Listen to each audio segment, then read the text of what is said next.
Então, já vou começando as apresentações iniciais, porque sempre demora um pouquinho, 5 minutos. E a gente vai continuar hoje, então, a nossa sexta mesa, bifurcações, movimentos constituintes no Equador e no Chile. E lembrando que é um seminário internacional chamado Direito, Política e Literatura, Fronteiras do Humano, Fronteiras da Democracia, um seminário organizado pelo meu grupo de pesquisa na UERJ, Direito, Pragmatismos e Filosofia, um programa de pós-graduação, também pelo Centro de Pesquisa em Direito Antoine Favre, da cidade de Savoie-Mont-Blanc, a Mota está aqui presente representando o centro, e também pela rede de laboratórios Moitará, com apoio da CAPES. E eu sempre lembro que esse é um evento em parceria com as conversas Multinômade Moitará, porque a gente já tinha uma dinâmica de conversas desde o início da pandemia, pelo Zoom também, e a gente continuou nessa dinâmica. O seminário ele entrou nesse calendário de segundas-feiras. Eu gostaria de manter, inclusive, apesar dessas formalidades iniciais, um pouco o clima, que é um clima de conversa mesmo, e a gente também fez uma programação pensando nesse acúmulo, desde o ano passado, dessas conversas. Também queria lembrar que a gente teve a parceria do Instituto Piabiru, que é o Instituto do João Meirelles, sediado em Belém, Pará, que inclusive foi o palestrante que iniciou o nosso seminário com a Bárbara, no primeiro encontro sobre as abelhas sem ferrão, o projeto Abelhas Sem Ferrão na Amazônia. Então, hoje a gente vai continuar nessa mesa, a gente já está chegando aqui mais ou menos na metade do seminário, e daqui em diante a gente vai seguir sempre às segundas-feiras. A gente vai ter agora sempre uma mesa por semana e vai seguir as segundas-feiras até o dia 8 de novembro, com exceção do feriado do dia 1º. E eu não sei se depois o José vai pensar alguma mesa para o feriado também, só para a gente não perder o pique, mas eu deixei em aberto esse calendário do feriado. Então, eu queria apresentar hoje os nossos palestrantes, a Carolina Viola, que é doutoranda em Ciência Política na Flaxo do Equador, mestre em Ciências Sociais, com menção em Governança Energética, também pela Flaxo do Equador, e ela pesquisa movimentos sociais, políticas públicas, relações internacionais, cooperação internacional, geopolítica e energia. Então, ela vai apresentar hoje para a gente uma pesquisa na Amazônia.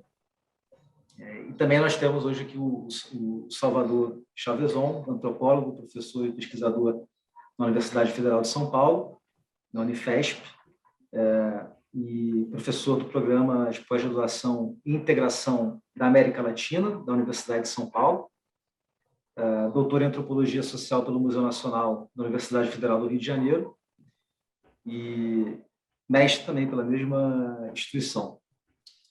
A gente combinou de começar com a Carolina, mais ou menos por meia hora, depois o Salvador, e depois a gente tem uma horinha de debate também. Queria agradecer a presença de todo mundo e, Carolina, se a gente puder já então, começar. Antes, deixa só, Carolina, desculpa, deixa só, porque eu escrevi que eu ia fazer isso aqui, eu não queria deixar passar, que eu queria só lembrar que saiu o Lugar Comum número 61, a revista do Laboratório Moitará também, com artigos do Salvador e também alguns artigos sobre essa temática. E quem quiser também conhecer os artigos da Carolina Viola, ela publica também com frequência no Lugar Comum. Então, isso é para depois, para uma pesquisa que vocês quiserem fazer, revista Lugar Comum. Depois eu vou colocar aqui no link, o link no chat para a gente começar. Só esse último aviso. Desculpa, Carol, interromper. Ya. Bueno, buenos días con todos y con todas. Yo soy Carolina Viola. Voy a hacer esta ponencia en español porque mi portugués no es muy bueno. Entonces, creo que me voy a explicar mejor en español. Voy a tratar de ir despacio. Si hay algo que no se comprende, tal vez los compañeros, tal vez Salvador, que habla los dos idiomas, me puede ayudar en algún momento si tenemos alguna traba. Entonces, bueno, la idea del día de hoy es un poco discutir un poquito el tema de los movimientos constituyentes en el caso de Ecuador y explorar un poquito las implicaciones del reconocimiento de la plurinacionalidad que está íntimamente ligado a otro concepto y a otro derecho que se reconoce en la Constitución ecuatoriana en particular y también en la boliviana, que es el caso de los derechos de la naturaleza. Entonces, no se puede entender la plurinacionalidad desligada de estos derechos de la naturaleza, y un poco eso es lo que voy a tratar de discutir, un poco presentando los límites que ha tenido la implementación de la plurinacionalidad, porque el reconocimiento constitucional es solo el primer paso, ¿no? De ahí viene el más difícil, que es la deconstrucción de un Estado plurinacional, y ahí vamos a ver que las dificultades han sido mayores. Sin embargo, a pesar de esto, hay avances importantes, sobre todo en los últimos años, principalmente a partir de algunas sentencias de la Corte Constitucional, que están generando una serie de precedentes que permiten de alguna manera implementar nuevas estrategias, ¿no?, para la defensa de los territorios, de los pueblos, ¿no?, y de las relaciones particulares que existen entre esos territorios y esos pueblos, que, como ya vamos a ver, desde la lógica indígena, desde la visión indígena, tienen una relación particular, ¿no?, que es una relación material, pero también espiritual, y donde no se puede entender a lo indígena desligado de la naturaleza en la que están, en las que se han desarrollado, y además que han contribuido a construir, ¿no? Porque la naturaleza en nuestros países, o al menos es una naturaleza construida a partir de estos pueblos que la han vivido y que la han cultivado a lo largo de los siglos, ¿no? Entonces, un poco por ahí voy a tratar de hacer un planteamiento. ¿Pasas la primera? Bien. Bueno, algunos datitos así como importantes. La Constitución del 2008, se aprueba en el 2008, la Asamblea Constituyente que construye este proyecto entra en vigencia en el 2007, y durante más o menos casi un año estarán trabajando en este proyecto de Constitución, que llegará a aprobarse en septiembre del 2008 con un apoyo muy alto, ¿no? El 63,93% de los votos favorables a la aprobación de la Constitución, ¿no? Si nosotros vemos en el cuadrito, podemos ver que apenas el 28,10 vota que no, y tenemos muy pocos votos en blanco, y bueno, también muy pocos nulos, ¿no? La participación además es muy alta, 75,8% de participación en ese proceso electoral, que llevará finalmente a la aprobación de esta Constitución, ¿no? Una particularidad del proceso constituyente ecuatoriano fue la altísima participación de los movimientos sociales en este proceso, ¿no? La Constitución del 2008 es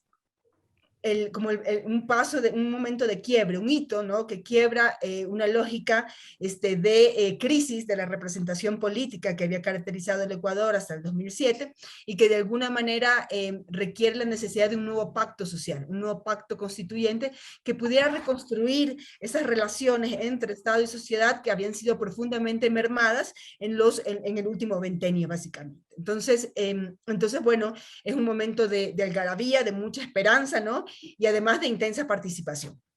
Entonces será una constitución donde tendremos presentes al movimiento indígena, donde tendremos presente al movimiento ecologista, donde tenemos presente al movimiento de mujeres y a otros movimientos populares fundamentales, como movimientos de trabajadores, asociaciones y otras realidades que conformaron ese interesante proceso, ¿no? Entonces, claro, esa constitución implicó... ¿Puedes pasar la segunda? Esta Constitución consolida algunas disposiciones muy relevantes en relación al reconocimiento de lo colectivo, de lo indígena y de la naturaleza. El primero es el artículo 1, que reconoce al Ecuador como un Estado constitucional de derechos y justicia social, democrático, soberano, independiente, unitario, intercultural y plurinacional, organizado en forma de república y gobernado de manera descentralizada. Y otro artículo muy importante es el artículo 10, porque el artículo 10 establece quiénes son los actores que tienen derechos en el sistema jurídico ecuatoriano. Y aquí podemos ver que señalan que son las personas, las comunidades, los pueblos, nacionalidades y colectivos. Son titulares y gozarán de los derechos garantizados en la Constitución y en los instrumentos internacionales, Además, se introduce un nuevo sujeto de derecho, ¿no? Que es la particularidad tal vez de la Constitución ecuatoriana y boliviana, que es la naturaleza. A la naturaleza vienen reconocidos todos los derechos que se reconocen en la Constitución. ¿Puedes pasar a la siguiente? Bueno, ¿qué implicó entonces, en términos concretos, el reconocimiento del Estado ecuatoriano como un Estado plurinacional? Bueno, primero hay un reconocimiento que, si bien ya venía de constituciones anteriores, ya en el 98 tenemos un primer reconocimiento a la territorialidad indígena, este se consolida. Se consolida este reconocimiento a la territorialidad indígena colectiva. Esto también implica el reconocimiento de lógicas de cuotas de participación en instituciones públicas,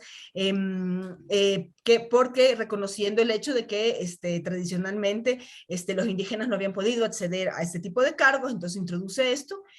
Una cosa muy importante que implica un avance respecto a la constitución anterior es el reconocimiento de la justicia indígena, ¿no? La justicia indígena viene reconocida como una forma de administración de justicia en los territorios indígenas, y esto, si bien será un avance importante, generará, que ya venía discutiéndose desde antes, ya en la Constitución del 98 hay un cierto reconocimiento de esta jurisdicción, pero este reconocimiento se consolida con la Constitución del 2008, implica problemas no pequeños en términos de las tensiones que se generan entre la justicia tradicional y la justicia indígena en muchos casos, ¿no? Otra cosa muy importante de la Constitución del 2008 es que cuando se reconocen los derechos de la naturaleza, el sujeto de derechos que se reconoce es a la Pachamama. Y esto es muy importante porque la Pachamama no es un sinónimo de naturaleza.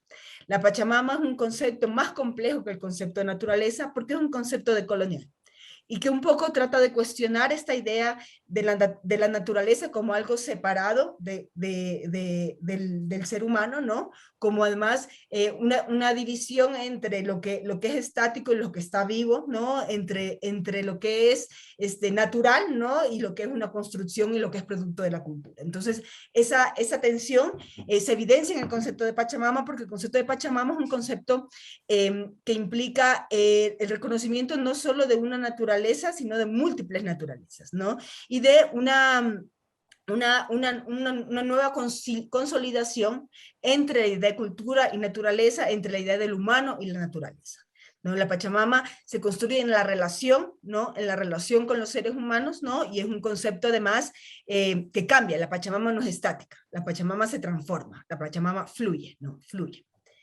Y otra cosa interesante es que esto implica además un reconocimiento de que la biodiversidad se construye. Y esto es muy interesante porque algunos historiadores y antropólogos señalan que en los escritos que han encontrado se reconoce que cuando llega la colonia, cuando llegan las primeras exploraciones a la Amazonía, ellos declaran que en la Amazonía hay muchísima población, hay incluso más población que en algunas ciudades europeas. Por lo tanto, esta idea de que la Amazonía está vacía, de que la selva está vacía, de que la naturaleza está vacía y hay que colonizarla, es el primer ejemplo, ¿no? De esta visión colonial, ¿no? Que no entiende o no comprende o no logra comprender a esa naturaleza como un producto de esas relaciones que se han establecido entre esas poblaciones a lo largo de los siglos que han estado ahí, ¿no? Con su entorno, ¿no? Por lo tanto, estamos hablando de una selva cultivada, no de una selva vacía, sin gente, ¿no? Por lo tanto, la Amazonía como fruto de la interacción entre lo vivo y lo inerte, entre lo dado y lo hecho, ¿no? Entre el tiempo y el espacio. Por lo tanto, también eso implica la crítica a una sola naturaleza, porque hay muchas formas de interpretar la naturaleza, muchas formas de relacionarse con la naturaleza, y por lo tanto, tantas naturalezas como diversos son los pueblos. ¿Puedes pasar a la siguiente? Bien, entonces, claro, nos surge una pregunta. Si esta es la situación, ¿podemos decir que existe un Estado plurinacional? Bueno, el Estado plurinacional seguramente aún no ha sido construido, está en proceso de construcción, y como señalaba, no es un proceso de construcción lineal. Es un proceso de construcción con muchas dificultades, muy tortuoso, que implica en muchos momentos avances y retrocesos, ¿no? Por un lado, podemos señalar que el Estado aún no se ha transformado en sentido plurinacional. Las instituciones del Estado ecuatoriano no son instituciones plurinacionales, son instituciones son instituciones que mantienen aún la misma lógica y la misma estructura anterior y que no prevén mecanismos de representación específico dentro ni del legislativo, ni del ejecutivo, ni de la función judicial. Entonces, la condición de la plurinacionalidad hasta el momento no se refleja en la estructura de ninguno de los tres poderes del Estado.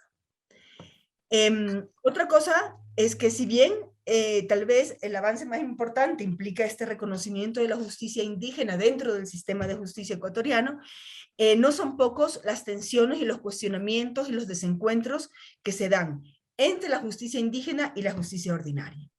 También porque en el Ecuador los territorios no son o solamente indígenas o solamente colonos, ¿no? Existe una imbricación, ¿no? Una imbricación entre estas diferentes realidades y eso muchas veces puede llevar a cuestionamientos cuando en los territorios se aplica la justicia indígena, ¿no? Y eso muchas veces, claro, se convocan las dos justicias y eso genera tensiones, porque la justicia ordinaria sí se presupone por encima, ¿no?, de la justicia indígena, aunque constitucionalmente no es así. La Constitución y el derecho es claro en establecer que la justicia indígena está al mismo nivel de la justicia ordinaria. Sin embargo, la aplicación práctica de esto es muy difícil, es muy tortuosa, tiene avances y retrocesos, y tal vez lo más interesante que puede dar luces en relación a esto pues, son las últimas sentencias de la Corte Constitucional, que con esto vamos a cerrar esta presentación, ¿no?, con esta discusión sobre las sentencias.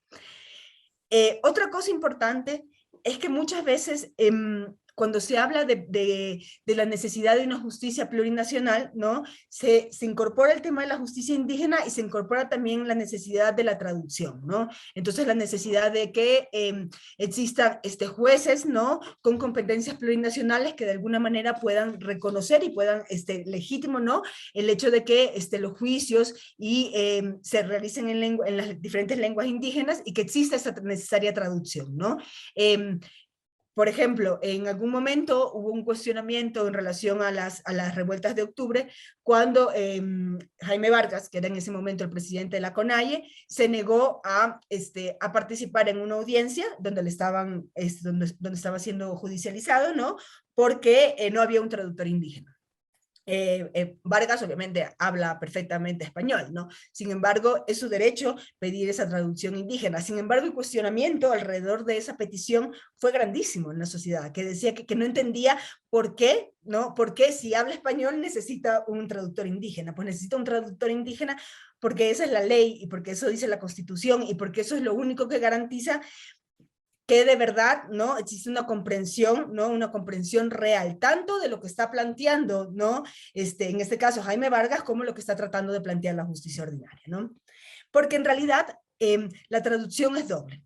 Tiene que ver con un reconocimiento de las diversidades alrededor, sí, de las diversidades lingüísticas, pero también tiene que ver con un reconocimiento de las diversidades en las formas en las que se interpreta la realidad, en las que se interpretan esas relaciones, ¿no?, del hombre con la naturaleza. Y entonces necesitamos traductores que tengan competencias interculturales, pero también que tengan competencias en relación a esa particular visión, ¿no?, de la relación. No solo se traduce la lengua, sino que se tiene que traducir esa relación particular que existe entre el mundo indígena y la naturaleza para que de verdad exista una comprensión mutua de lo que se está cuestionando, ¿no? Ahora, claro, y eso implica a pronto reconocer esa dimensión espiritual, porque existe una dimensión espiritual alrededor de esa relación que tiene que ver con una relación íntima entre lo indígena y la naturaleza. La naturaleza es fuente de recursos, claro, también para los pueblos indígenas, pero también es fuente de toda una relación simbólica que construye su identidad. Entonces, el río es el lugar de la pesca, pero también es también es un dios y también tiene energías y también lleva los relatos de los ancestros y también implica una relación particular del territorio y el río también es el lugar donde se encuentran las familias y donde se resuelven los conflictos. Entonces, no es solo recursos y no es solo simbólico, es una mezcla de las dos cosas, ¿no? ¿Puedes pasar a la siguiente? Bueno, y en los hechos, ¿qué es lo que ha sucedido? desde la aprobación de la Constitución del 2008 y el reconocimiento de estos derechos avanzados, tanto en el ámbito de los derechos colectivos y de lo indígena, tanto como en relación a los derechos de la naturaleza, la realidad ha sido mucho menos esperanzadora que la aprobación de este nuevo marco jurídico, ¿no? Y entonces, desde que se aprueba la Constitución, en realidad, bueno, ha habido un ataque constante a algunas instituciones fundamentales, como el sistema de educación cultural bilingüe, que existía en el Ecuador, que implicaba la introducción de el español y las lenguas indígenas, ¿no? en la educación intercultural. También ha llevado a un proceso de desconocimiento permanente de las formas propias de producción de conocimiento desde el mundo indígena, ¿no? Entonces, si bien la Constitución reconoce al Estado como plurinacional, desde las instituciones no se ha considerado al mismo nivel lo indígena y lo no indígena, y siempre ha habido una predilección, ¿no? hacia las instituciones más de carácter tradicional, ¿no? Poniéndolas, es casi como si las instituciones indígenas funcionan ahí donde las instituciones normales no pueden funcionar, donde las instituciones del Estado colonial no pueden funcionar, cuando en realidad deberían estar al mismo nivel, como señalaba anteriormente en relación a la justicia indígena. Sin embargo, ha habido un desconocimiento total de estas formas de producción de conocimiento, hasta el punto de implicar procesos de reforma profundos, por ejemplo, del sistema de educación, donde se desconocen, por ejemplo, la importancia de las escuelas comunitarias, la importancia, por ejemplo, de los profesores indígenas dentro de estas escuelas, la importancia de las lenguas indígenas dentro de las escuelas comunitarias, incluso con una política de cierre de escuelas comunitarias que implicaba la centralización de la educación en grandes instituciones, muchas veces lejos de las comunidades indígenas, que generaban un doble problema, ¿no? Por un lado, el cierre de la escuela era un ataque a los procesos de cohesión social en la comunidad, porque la escuela no es solo el lugar donde los niños aprenden en la comunidad indígena, la escuela es el lugar donde la comunidad se encuentra, el lugar donde se organizan las mingas, el lugar donde además los ancianos, ¿no? también relatan ese conocimiento tradicional y se encuentran con los maestros que no tienen un rol solo en la enseñanza, sino tienen un rol muy importante dentro de la comunidad en ese rol de dirección, de articulación, de cohesión, ¿no? Y todo esto viene desconocido, ¿no? Después del reconocimiento de los derechos de la plurinacionalidad. Entonces, se reconoce el Estado como plurinacional, pero se implementan una serie de políticas que despojan derechos colectivos, ¿no? Otra cuestión es el tema de la tensión entre esta relación con la naturaleza, y por eso es tan importante, y lo que se considera estratégico dentro de las políticas estatales, ¿no? La Constitución del 2008 tiene muchas ambigüedades, porque habían muchos intereses en juego, y esa gran participación también implicó muchas veces acuerdos y consensos con ventanas que han permitido la entrada de normativas que muchas veces entran en cuestionamiento con el espíritu de la Constitución. Y eso tiene que ver, por ejemplo, con el avance del Estado extractivista. El avance del Estado extractivista es, en la mayoría de los casos, un ataque directo a la territorialidad indígena, a esta relación íntima y simbólica y material entre lo indígena y la naturaleza, y también es un ataque a los territorios indígenas, porque muchos de estos proyectos extractivos coinciden con los territorios indígenas. Entonces, la Constitución, por ejemplo, reconoce que cuando se declara como estratégico un proyecto, ¿no? Eso de alguna manera se sobrepone, ¿no? a las territorialidades indígenas, generando ahí una ambigüedad, ¿no? Porque si los territorios indígenas se reconocen a nivel constitucional, al mismo tiempo la misma Constitución reconoce una ventana para, de alguna manera, sortearlos, ¿no? Esquivarlos. Entonces, esto genera muchas tensiones, y ha generado muchas tensiones además en cómo se han ido aprobando estos procesos extractivistas, que deberían prever, por ejemplo, procesos de consulta además con traducción intercultural, que muchas veces no la incorporan.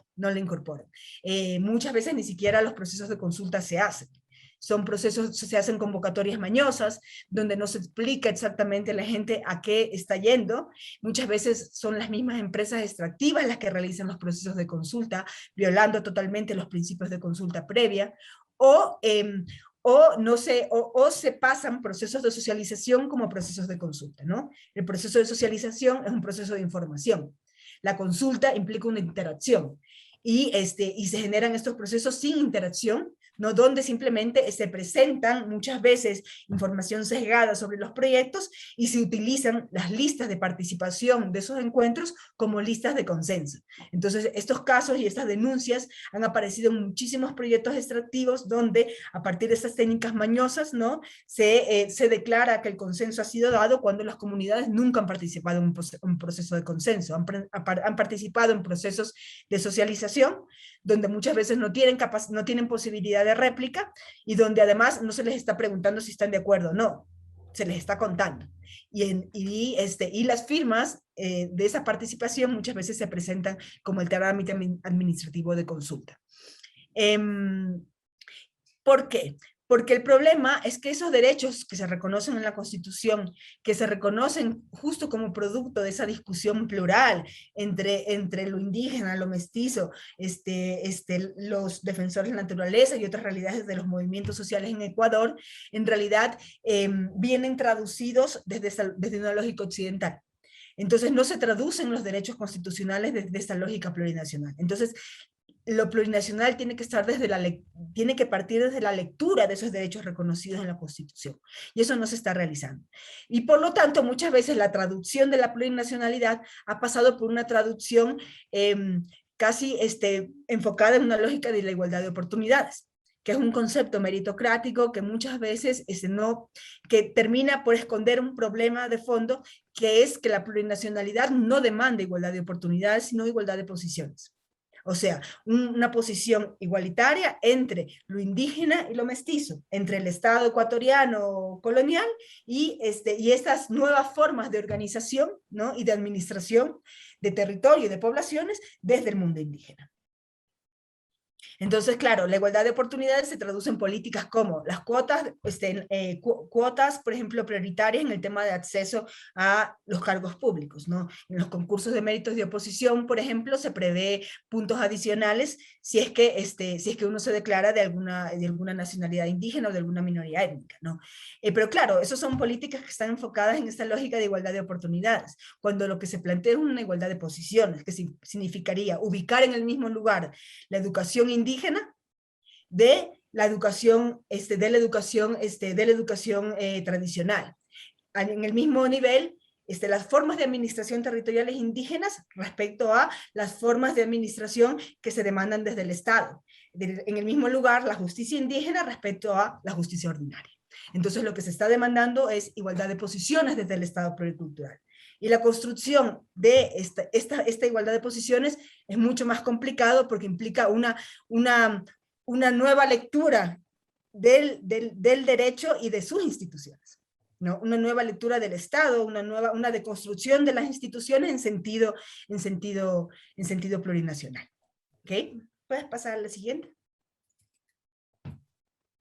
Bien, bueno, pero no todo es oscuro. Como les decía, tal vez una de las cosas más interesantes que están sucediendo en los últimos años es que desde la Corte Constitucional se están generando una serie de sentencias que se conviertan en precedentes muy importantes que pueden permitir una nueva interpretación, esta vez sí en sentido de colonial, plurinacional y desde la naturaleza de la legislación. Entonces, hay una experiencia muy interesante que se está implementando desde hace poco tiempo. Como vemos en esta grafiquita, ¿no? El primer grupo de peritos se graduó recientemente, en noviembre del 2020, ¿no? Pero entre la Universidad Andina, Simón Bolívar, que es una universidad de posgrado que hay en el Ecuador, algunas organizaciones ecologistas, el apoyo de la Defensoría del Pueblo y también de la Corte Constitucional, se está trabajando en la generación o en la formación más bien de peritos ambientales e interculturales. Y es muy interesante porque estos peritos interculturales hay dos requisitos para entrar. La la primera manera de entrar puede ser, bueno, alguien que esté cesado, ¿no? Con un título de pregrado que le permita acceder, ¿no? A este curso, ¿no?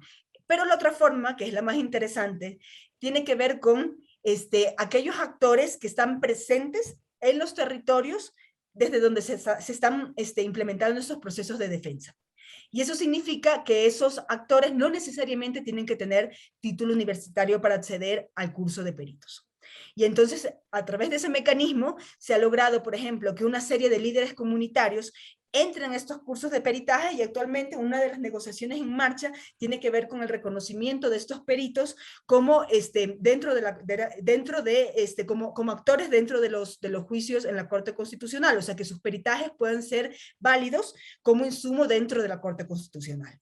Se ha logrado en relación a ciertos actores, lo que se está tratando de, o sea, en relación a aquellos que tienen título de tercer nivel, ya se ha logrado ese reconocimiento, y en este momento se está negociando para que también se reconozca a los peritos que no tienen título de tercer nivel, pero que son actores en los territorios de conflicto.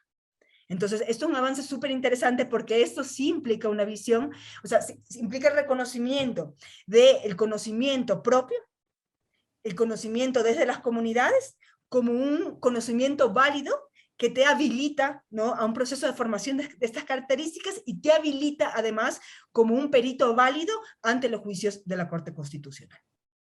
Entonces, bueno, como voy a leer brevemente un poquito lo que señala aquí, dice: el curso propone formar a líderes y lideresas en peritajes comunitarios sobre derechos de la naturaleza, para intervenir en procesos de defensa de territorios, con estos nuevos derechos que están en pleno proceso de reconocimiento. El curso será regional, porque el curso de peritos tiene carácter regional. Ahí en esta primera convocatoria se graduaron también peritos de Colombia, peritos de Perú, alguno de México también, y alguno de Brasil también. El curso es regional y tiene como objeto enfrentar los avances del agronegocio y el extractivismo petrolero y minero. ¿Ok? Prevén 4 módulos, ¿no? Y si nosotros revisamos un poquito cómo están montados, primero conceptos fundamentales sobre peritajes comunitarios, después hablan de investigación comunitaria y vulneración de derechos, y por último las metodologías para la presentación de los peritajes en el formato, ¿no?, en el que se deben presentar a la Corte Constitucional. ¿Puedes pasar a la siguiente? Bueno, y ya han habido avances importantes en este sentido. Uno de los problemas frecuentes que se enfrenta cuando se está trabajando judicialmente, cuando se está judicializando, por ejemplo, los ataques que existen a los territorios indígenas, tiene mucho que ver con el hecho de que muchas veces por ejemplo, los derrames petroleros, los desastres vinculados a la cuestión minera, desastres vinculados, por ejemplo, a megaproyectos donde no se han planificado bien las cosas y después desembocan en desastres naturales, que no son naturales, ¿no?, sino en desastres como consecuencia de estos procesos antropogénicos. El problema es que cuando van a la corte, muchas veces estos casos no logran avanzar, no ganan. No ganan porque lo que suelen decir las sentencias es que existe caso fortuito. Entonces, por ejemplo, se rompió un oleoducto, pues fue un accidente, y por lo tanto no se reconoce como responsable a la empresa porque fue un caso fortuito, ¿no? Cuando muchas veces en realidad estos accidentes son el fruto de decisiones, son una suma de decisiones muchas veces irresponsables y equivocadas que desembocan en estos accidentes. Entonces, una de las cosas que se está tratando es de cambiar, ¿no?, la entrada, y por eso incorporar, ¿no?, esta idea de la naturaleza y esta idea de esta relación particular en estas como precedentes, ¿no?, a partir del trabajo, a partir de la Corte Constitucional, ¿no?, logrando que la Corte Constitucional falle en el reconocimiento de determinados derechos y de determinadas relaciones particulares entre lo indígena y la naturaleza, que permitan generar estos elementos que nos permitan avanzar y poder, construir nuevas estrategias de defensa de los territorios, ¿no? Entonces, yo he puesto aquí el link, tal vez, bueno, como les envié la presentación, sería tal vez interesante que podamos compartir ese link de ahí. Ese link es de una sentencia reciente, de mayo del 2021, de la Corte Constitucional, donde se utiliza por primera vez entre los elementos de prueba un peritaje intercultural y de la naturaleza, ¿no? Entonces, la perito que presenta esto es una indígena ecuatoriana que se llama Blanca Chancoso, que además es una lideresa histórica del movimiento indígena ecuatoriano. Y que se graduó recientemente de perito, ¿no? en este curso de formación de peritos de la Universidad Andina. Y eso le permitió, pues, presentar el recurso, ¿no? Entonces, lo interesante de esta sentencia es que esta sentencia genera una serie de elementos que permiten poner, ¿no?, la importancia, ¿no?, de la utilización de la justicia indígena para dirimir conflictos que tengan que ver con los territorios indígenas de manera principal. O sea, mientras que la manera en la que interpreta generalmente la justicia ordinaria es que cuando están en tensión una interpretación de la justicia desde lo indígena y una interpretación de la justicia desde lo ordinario, prevalece la justicia ordinaria. Sin embargo, esta sentencia de la Corte Constitucional cambia esta lógica de interpretación, ¿no? Entonces, y señala primero que la interculturalidad reconoce el entramado de relaciones que tiene lugar entre las diversas culturas y propicia su convivencia sobre la base de la igualdad, sin descaracterizar los elementos que configuran su identidad. En tanto que la plurinacionalidad reconoce, respeta y articula las diferentes formas de organización social, políticas y jurídicas que deben consistir, sin jerarquización, bajo un proyecto político común que es el Estado constitucional. Y además señala, estos principios complementarios reconocen la diversidad política y cultural en el marco de la unidad que supone el Estado constitucional, que deben asegurar el fortalecimiento, el respeto y la garantía del ejercicio de los derechos colectivos, de las comunas, de comunidades, pueblos y nacionalidades. ¿Qué es lo que está sucediendo aquí? La Tolla es una comunidad indígena, reconocida ancestralmente, donde hay un conflicto de tierras y donde la justicia indígena ha fallado de una manera y la justicia ordinaria ha fallado de otra manera. Y entonces hay una tensión. ¿Cuál es la sentencia que se aplica? ¿La sentencia de la justicia ordinaria o la sentencia de la justicia indígena? Pues bueno, la Corte Constitucional en esta sentencia de aquí, como les digo, es muy importante porque marca un precedente muy relevante en este sentido, señala que en los conflictos de tierras comunitarias indígenas tiene que prevalecer la justicia indígena. Y eso también en relación a los conflictos relacionados con el manejo del agua. Cuando tiene que ver con tierras y agua, y esas tierras y agua se relacionan con el territorio indígena, debe prevalecer la sentencia de la justicia indígena. No se puede sobreponer encima la sentencia de la justicia ordinaria. Y quería leerles también, si puedes pasar a la siguiente, ya para ir cerrando, ¿no? Quería leerles este párrafo, ¿no? Que es un párrafo justo del peritaje, ¿no? Del peritaje que presenta Blanca Chancoso, ¿no? Que es hermoso porque pone en evidencia esta relación íntima y esta relación mágica, ¿no?, que existe, ¿no?, entre el mundo indígena y la naturaleza. Y por eso me parecía como muy interesante, ¿no?, poder cerrar esta exposición, un poco compartiendo con ustedes este párrafo, ¿no?, obviamente de un discurso que es mucho más largo, ¿no? Y les invito de verdad a que revisen esa sentencia de la Corte Constitucional, que les compartí el link en la presentación, porque es verdaderamente interesante ver cómo se van construyendo estos precedentes y ver además cómo se va desarrollando, ¿no?, todo ese argumento, ¿no?, alrededor de esta tensión, ¿no?, entre la justicia indígena y la justicia ordinaria. Entonces Blanca Chancoso le dice a la Corte: para los pueblos indígenas, la defensa de la naturaleza está unida a la defensa de las tierras y territorios. Porque sin las tierras, los indígenas no podríamos existir. Somos parte de la Pachamama. Los pueblos y las comunidades tenemos el derecho a nuestros territorios. Junto a ellos, los seres de la naturaleza existen y con ellos coexistimos. Para nosotros, los muertos no descansan. Ellos trabajan el doble para preparar la vida de las plantas y los animales. Para nosotros, honrar a la Pachamama es vital, porque ahí están los aires, los espíritus de nuestros abuelos y abuelas, de la gente que estuvo antes de nosotros, y por eso los pueblos originarios celebramos todos los días. Nosotros oramos al Taita y Laló, o Gilaló, que son dos montañas que se encuentran justo que son las montañas que están en las faldas, está la comunidad La Tolla, ¿no? Entonces nosotros oramos al Taita y Laló, que es esta montaña, o Gilaló, como le conocen en la comunidad de la Tola. Es como un templo sagrado para los pueblos y la comunidad. No pueden entrar extraños a la zona, pues sería una profanación a este sitio sagrado. Los pueblos vivimos en la interdependencia con la naturaleza, pues son seres vivos. Incluso la piedra es un ser vivo. El árbol es un ser vivo, porque nos da la energía y con ella convivimos. Entendemos que esta concepción no es compartida por las personas que no son indígenas, y los funcionarios del MAC, que es la institución que se encarga de la asignación de tierras, no comprenden que nosotros estamos unidos con la Pachamama. Entonces, solo tienen una mirada de un recurso al cual hay que aprovechar, hay que explotar.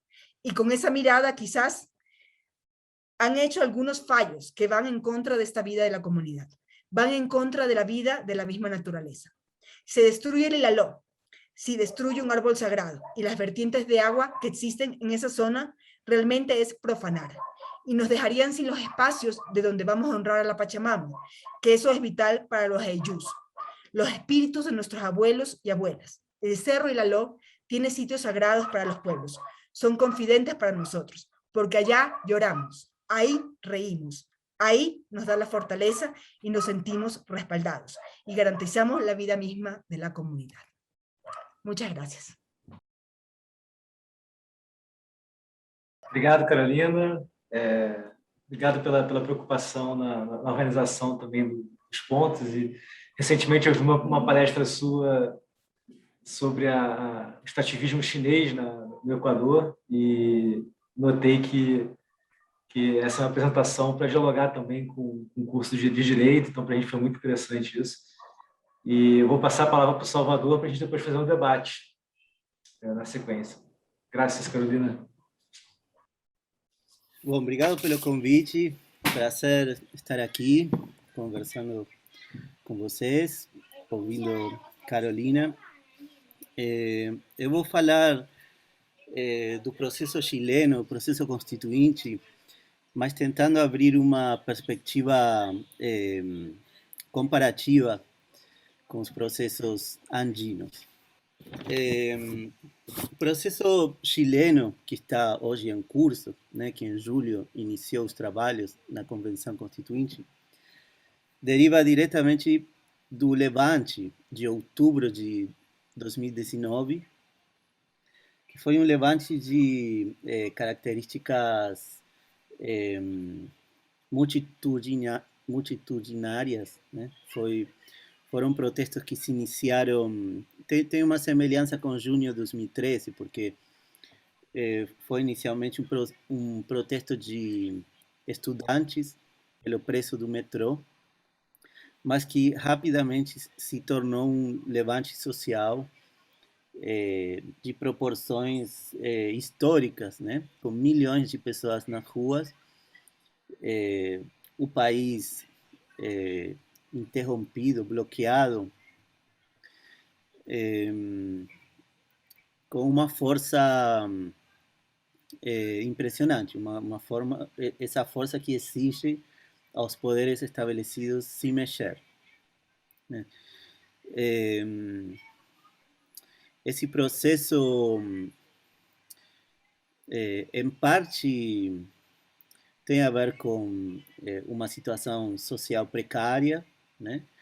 Um descontentamento também com o que podemos ver como a derrota dos governos progressistas, né? Porque no caso era um governo que é até agora do Sebastião Pinheiro, um governo conservador, mas o que se encerra agora não era um protesto, e podemos pensar junho de 2013 parecido, não era apenas um protesto contra um governo, mas contra consensos políticos de décadas, né? Contra um sistema político, e tanto o governo de direita quanto o de esquerda mantiveram no Chile as bases neoliberais que vêm da ditadura do Pinochet, né? Então, o processo constituinte de hoje digamos, qualificado como o processo que vai enterrar a Constituição do Pinochet. No entanto, inicialmente não era uma demanda de convenção constituinte. né? Inicialmente foi um levante, né? Tinha a questão do transporte e se tornou de fato desesperador assim, para as autoridades que não sabiam como, como encaminhar, a quem responder, a quem reprimir, né? Era eh, todos os dias pessoas lotando a Praça Itália, né, que foi rebatizada como Praça da Dignidade, e vocês devem lembrar das imagens. Então, esse processo se abre em novembro de 2019 como uma saída do pacto político entre o governo e a oposição do Congresso, né? Esse acordo foi muito criticado. Nesse acordo participou, digamos, a esquerda institucional, que governou alguns mandatos, a direita e também a nova esquerda, né?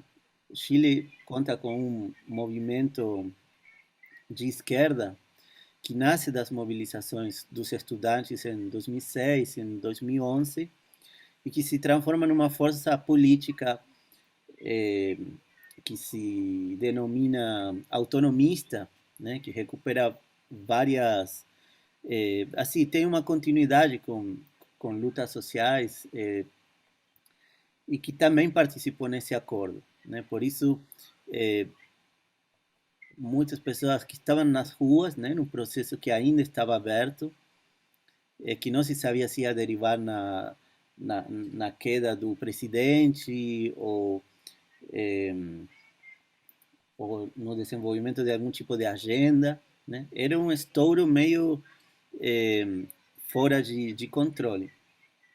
Nesse acordo foi muito criticado porque, inclusive, determinava a abertura de um processo constituinte com uma limitação, que é que o texto constitucional, né, os consensos, os acordos, deveriam respeitar os 2/3, né? Deveria ser uma maioria qualificada. E os 2/3, para quem acompanhou o processo boliviano, né, que foi um processo aberto em 2006, com uma constituição aprovada em 2009, quem acompanhou esse processo sabe que os 2/3 foi a espada de Damocles sobre o movimento social, porque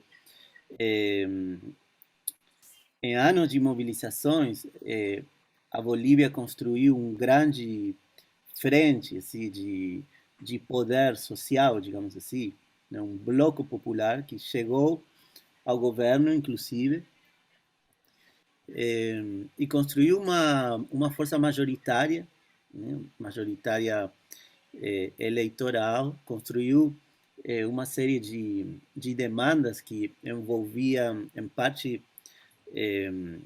a descolonização do Estado, a agenda indígena e plurinacional, da qual a Carolina estava falando, mas também uma agenda antineoliberal, né? Antineoliberal, e tinha uma agenda também de defesa do gás, que era a grande riqueza que tinha aparecido e que em 2003 ia ser exportada por valor baixo para os Estados Unidos, né? Então, todo esse movimento que gerou a Assembleia Constituinte foi bloqueado, interrompido politicamente por uma oposição das regiões das terras baixas da Bolívia, que organizaram um movimento exigindo regalias, um retorno pela venda do gás para os departamentos, ou seja, era um movimento regionalista, que foi bem também nas eleições para constituintes, que tinha força popular também, se organizava contra o governo do Evo Morales, na exigência de autonomia, né, de recursos diretamente para os departamentos. E essa oposição, que tinha uma quantidade suficiente de representantes na Constituinte para bloquear qualquer reforma ou demanda que, que questionasse, digamos, os interesses dessas elites. né? Então, os 2/3 que apareceram nesse acordo do Chile lembravam imediatamente o que fez com que a Constituição da Bolívia tivesse que ceder continuamente e terminar sendo revisada. Ela foi aprovada, digamos, pelo setor ligado ao governo do Evo, mas ela foi revisada no Congresso pela oposição. Então, foi um texto que incluiu muitas declarações, né? Inclusive o Estado da Bolívia não se chama mais de republicano, ele deixou de ser república, a palavra república saiu da Constituição, praticamente, porque ficou em alguns lugares, mas centralmente Bolívia abandonava o caráter de república liberal para assumir uma forma plurinacional, comunitária e com autonomias.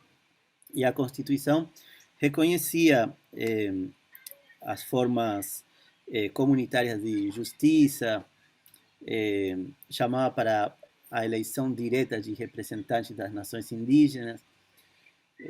Eu volto sobre isso já já, porque tem a ver com como a plurinacionalidade é uma das grandes discussões que estão em jogo no processo chileno também, né, que escolheu uma presidenta mapuche e que se encaminha os setores progressistas, porque o que aconteceu no Chile, na verdade, é que esse cadeado de 2/3 foi superado pela eleição de constituintes que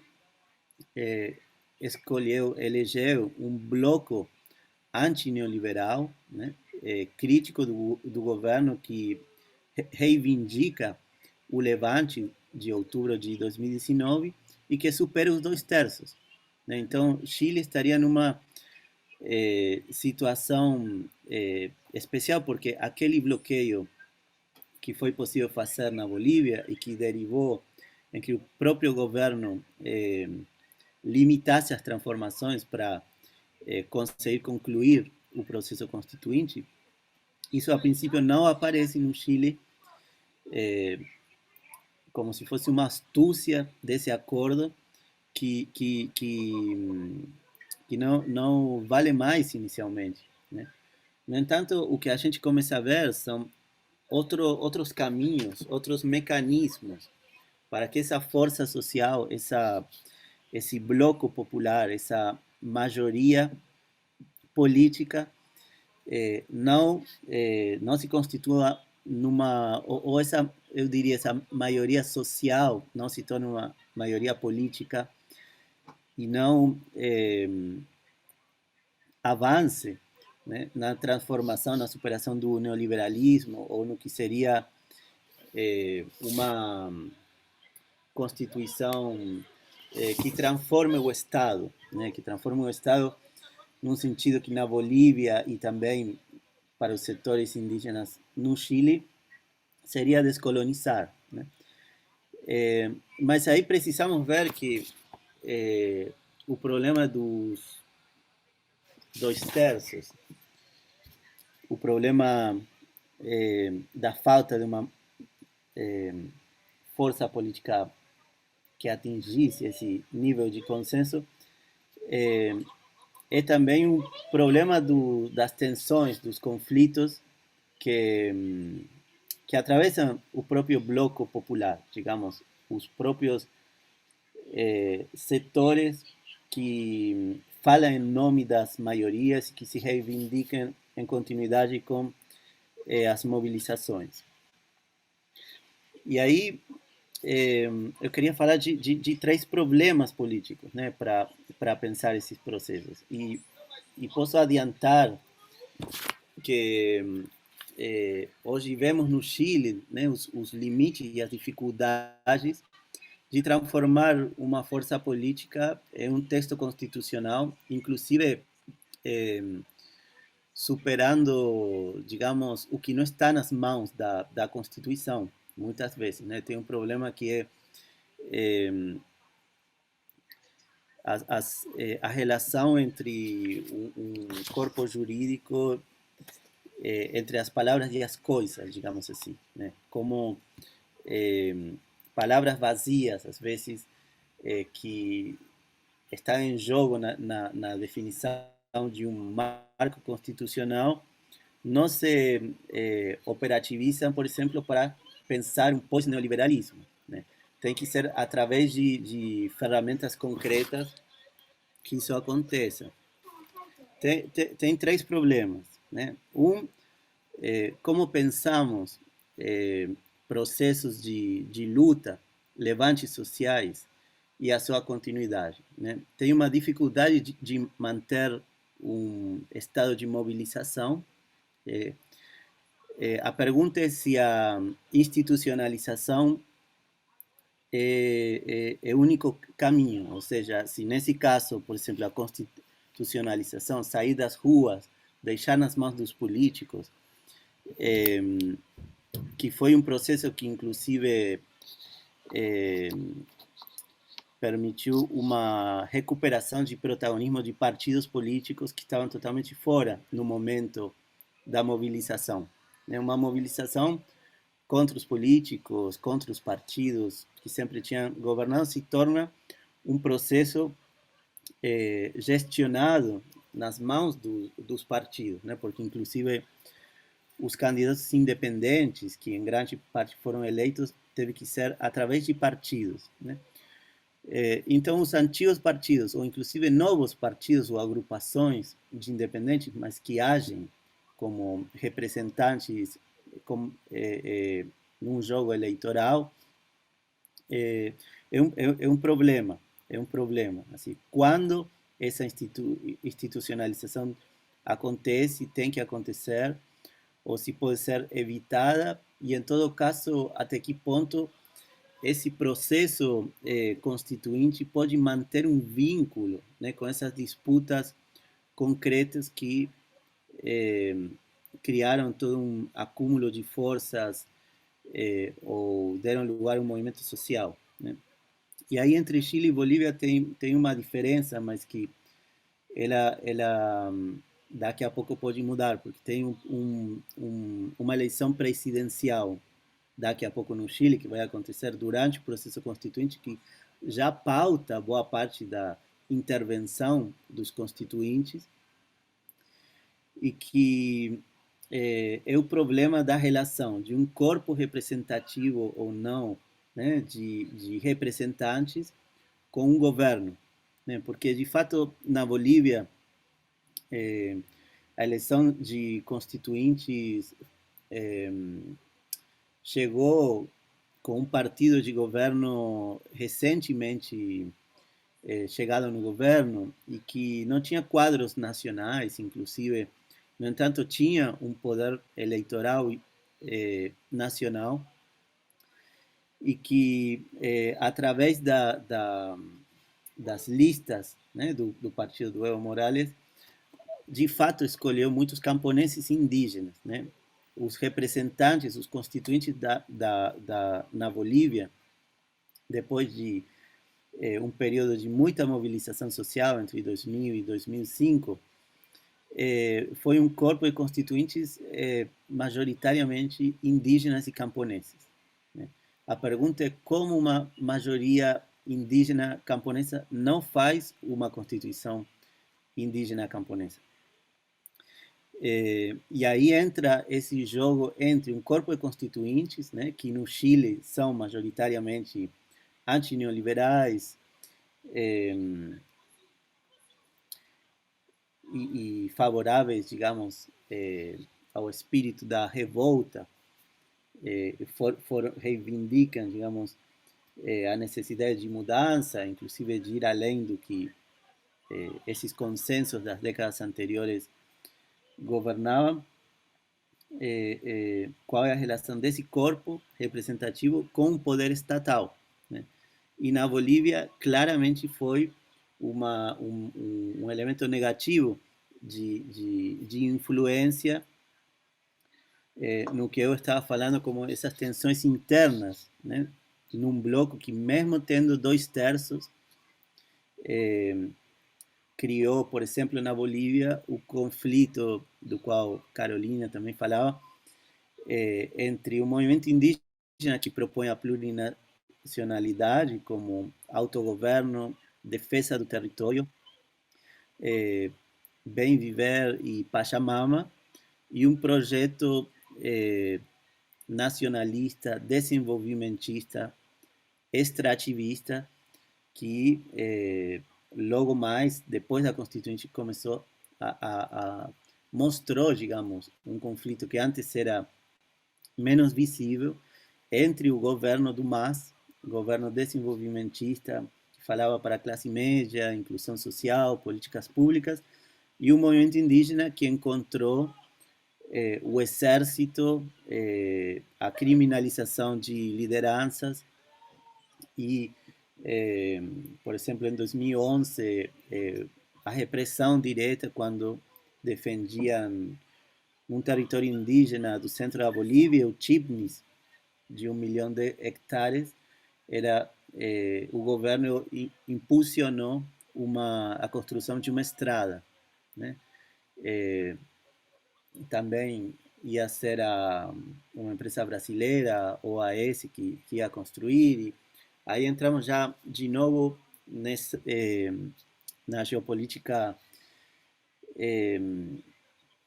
do progressismo latino-americano, de uma esquerda nacionalista, uma esquerda nacional popular, e, por outro lado, essas demandas que esses processos constituintes trazem, que são pluralistas, são de defesa do território, são antineoliberais, né? Quando a gente vê as esquerdas nacional e populares latino-americanas, digamos, os governos progressistas, o kirchnerismo, o PT, a aliança do Rafael Correa, numa posição não anti-neoliberal, ou às vezes anti-neoliberal nas declarações, mas de acordo, por exemplo, com os setores da grande mineração, do agronegócio e dos bancos.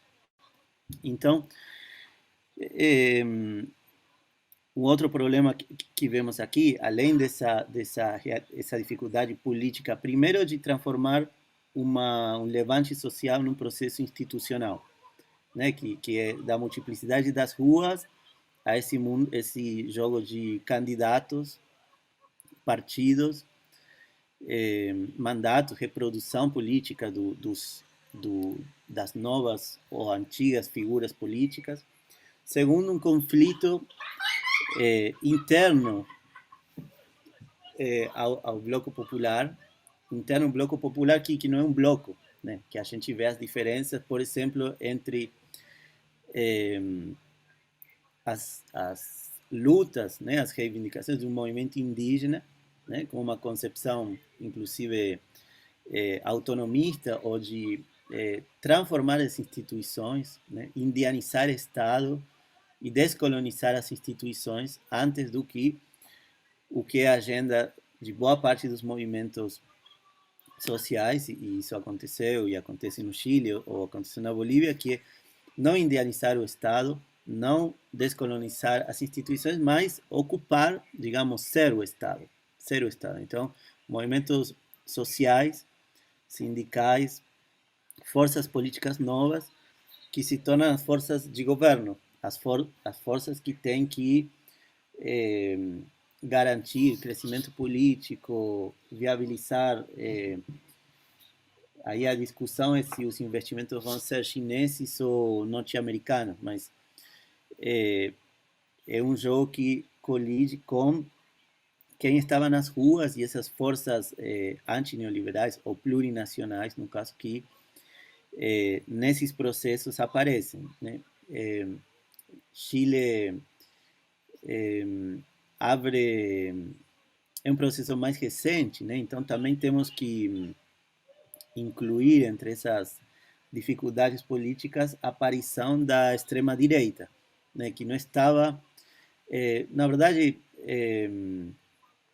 Bolívia teve nesses setores regionais mobilizados, teve expressões racistas, de uma direita que é a direita que chegou ao governo depois da renúncia do Evo, né? mas tem de fato outros atores políticos circulando no Chile, ligados à extrema direita do mundo, né? Como a brasileira ou as europeias, etc. E isso abre uma reflexão, porque no campo político chileno, né, encontramos hoje um descontentamento com esse encaminhamento institucional que fechou um ciclo de luta nas ruas,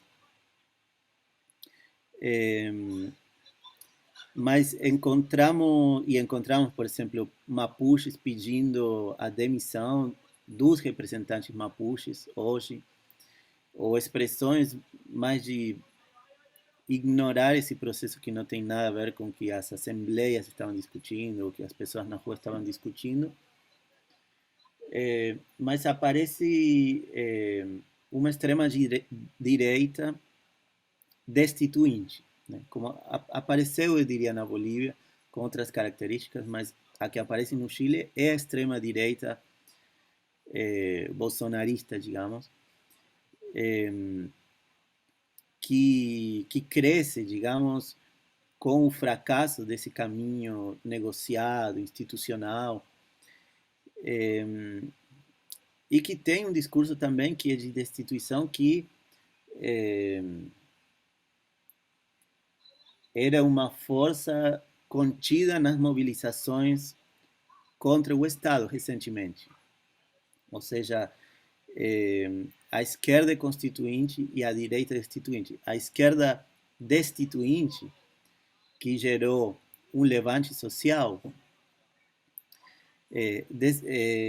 fica neutralizada quando a nova direita aparece como ameaça que leva, digamos, o centro político, ressitua o centro político. E o progressismo, ou as forças de esquerda neoliberais, que se encontravam muito questionadas, né? Inclusive por quem saiu para a rua, se reabilitam, né?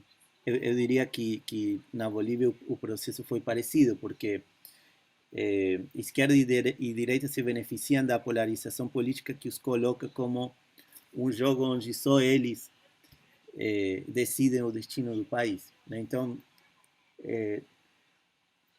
o povo que estava na rua está nas redes sociais ou na televisão, ou decidindo, digamos, qual vai ser o representante, quando, de fato, nesses processos de luta, tinha questões sobre a forma república, sobre a representação política, sobre a crise, digamos, da democracia contemporânea em pauta. Então, a extrema-direita é também um ator, mesmo que externo nesse caso, não é uma força na Assembleia Constituinte, e menos ainda uma força com capacidade de alterar a Constituição, mas é um fator que joga a favor, digamos, dessas esquerdas estatais nacionalistas, e o que se perde, né, quando esse jogo é entre extrema-direita liberal e um poder político progressista, mas de horizonte mais intervencionista estatal, por exemplo, o que se perde quando a saída para a Constituição do Pinochet, para o neoliberalismo extremo do Guedes, é, digamos, uma nostalgia estatal de um estado de bem-estar que não é mais possível, ou dessa esquerda que já mostrou, na verdade, no Chile é até mais claro que no Equador e na Bolívia, já mostrou que é apenas um enfeite das bases do neoliberalismo, Quando essas são as alternativas, projetos como um autogoverno, uma plurinacionalidade que, de fato, para além da palavra, modifique as instituições, né? Ou pense poder territorial, ou se a gente pensa no levante das ruas, o que desaparece é essa força do povo mobilizado, né? Que em poucos dias, em Santiago e no Chile, geraram todo um corpo de mobilização, assembleias, deliberação coletiva, etc. O desafio, então, é como essa força que derrubou o governo, abriu processos constituintes, mudou o tempo político, né? Se traduz também num projeto coletivo antineoliberal, né? Que consiga ser contundente, que não seja, de alguma forma, neutralizado pelo velho, né? Seja partidos eleitos ou mesmo falando em projeto político, entre um modelo de Estado neoliberal que inclusive destitui direitos ou que tem de Estado latino-americano ainda, na busca de algo que está para aparecer de fato, né? E nesse sentido, o processo constituinte chileno pode vir fora de tempo, né? Representando com uma força política, mas sem uma relação orgânica com lutas anti-neoliberais ou com um projeto político que pense a organização estatal de outra forma, né? E aí o risco é o das palavras sem relação com as coisas, né? Falar em plurinacional não mais como uma estrutura descolonizada que pense uma justiça ordinária, não por cima de uma justiça indígena, ou que uma plurinacionalidade que exista como nações, de fato, com força política, competências soberanas no território, ou capacidade de decidir sobre o território, e seja apenas um símbolo, né? Um símbolo que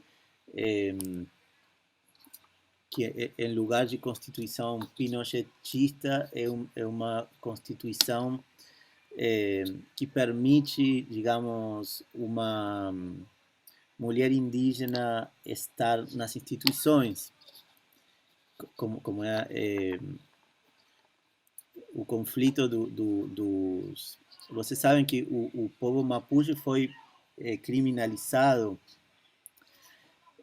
durante o governo progressista também, né? E tem um conflito aberto no território mapuche, com vários líderes presos e com um acoso permanente de setores empresariais florestais ou fazendeiros, digamos assim.